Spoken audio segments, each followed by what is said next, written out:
रक्षा क्षेत्र में भारत और रूस की साझेदारी दशकों पुरानी है, लेकिन अब रूस ने एक ऐसा कदम उठाया है जो इस सहयोग को पूरी तरह से एक नए स्तर पर पहुंचा सकता है। रूस ने भारत को अपना अत्याधुनिक Su-57E स्टेल्थ फाइटर जेट और S-70 Okhotnik B unmanned combat aerial vehicle एक साथ देने की पेशकश की है, और वो भी मैन्ड अनमैन्ड टीमिंग कॉन्फ़िगरेशन में। यह प्रस्ताव केवल दो अत्याधुनिक हथियार प्रणालियों की बिक्री भर नहीं है, बल्कि यह भारत की वायु शक्ति को छठी पीढ़ी की ओर ले जाने का संकेत है।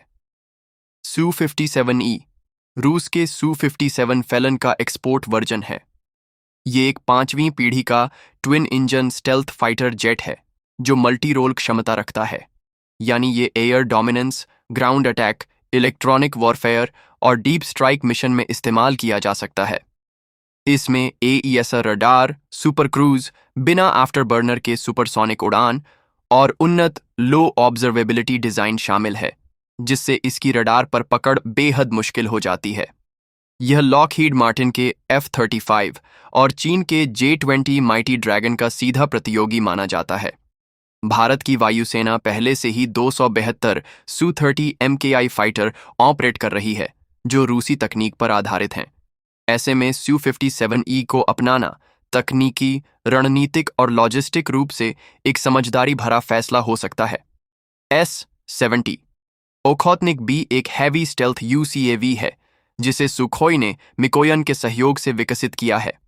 इसका डिजाइन फ्लाइंग विंग है और यह स्टेल्थ कोटिंग और कंपोजिट मटेरियल से बना है, जिससे इसका रेडार क्रॉस सेक्शन बहुत कम हो जाता है। इसका वजन करीब 20 टन है और यह 2.8 टन तक हथियार ले जाने की क्षमता रखता है। ओखोत्निक बी में AL-41F इंजन लगा है। यह इंजन Su-57 लड़ाकू विमान में इस्तेमाल होने वाले इंजन का मॉडिफाइड वर्जन है। यह ड्रोन सिर्फ हमला नहीं करता, ये intelligence, surveillance, reconnaissance, electronic warfare और डीप स्ट्राइक ऑपरेशन जैसे मिशनों में भी माहिर है।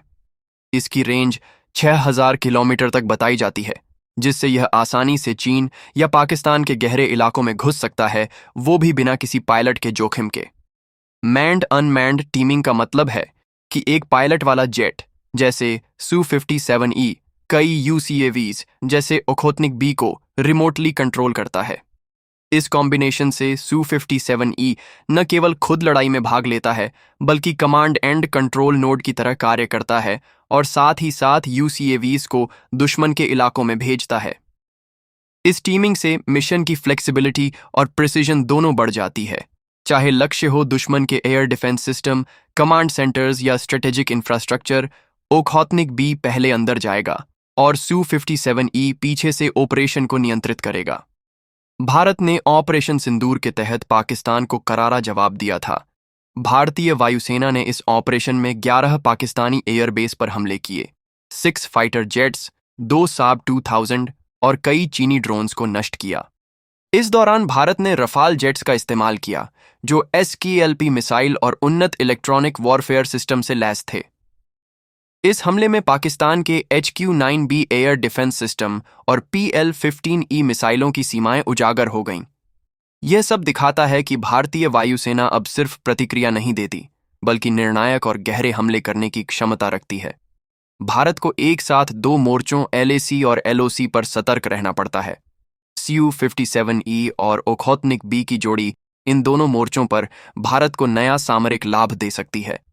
चीन के HQ-9 या पाकिस्तान के संभावित तुर्की से आने वाले सिपर एयर डिफेंस सिस्टम जैसी चुनौतियों का मुकाबला करने के लिए भारत को ऐसे ही स्टेल्थ और लॉन्ग रेंज प्लेटफॉर्म्स की जरूरत है। यह सिस्टम भारतीय सेना को बिना किसी पायलट की जान को जोखिम में डाले गहराई तक हमला करने की क्षमता देगा, और यही आधुनिक युद्ध की सबसे बड़ी आवश्यकता बन चुकी है। रूस का यह प्रस्ताव भारत के लिए एक रणनीतिक अवसर हो सकता है। जहां एक तरफ अमेरिका और फ्रांस भारत को अपने हथियार दे रहे हैं, वहीं रूस यह दिखाने की कोशिश कर रहा है कि वह भारत को अगली पीढ़ी की रक्षा तकनीक देने को तैयार है। अब सवाल है, क्या भारत इस प्रस्ताव को स्वीकार करेगा? क्या Su-57E और ओखोत्निक बी भारत की वायु शक्ति में क्रांतिकारी बदलाव लाएंगे? अगर आपको यह जानकारी रोचक लगी हो तो वीडियो को लाइक करें, शेयर करें और चैनल को सब्सक्राइब करना न भूलें। नीचे कमेंट में हमें बताएं क्या भारत को यह रूसी प्रस्ताव स्वीकार कर लेना चाहिए?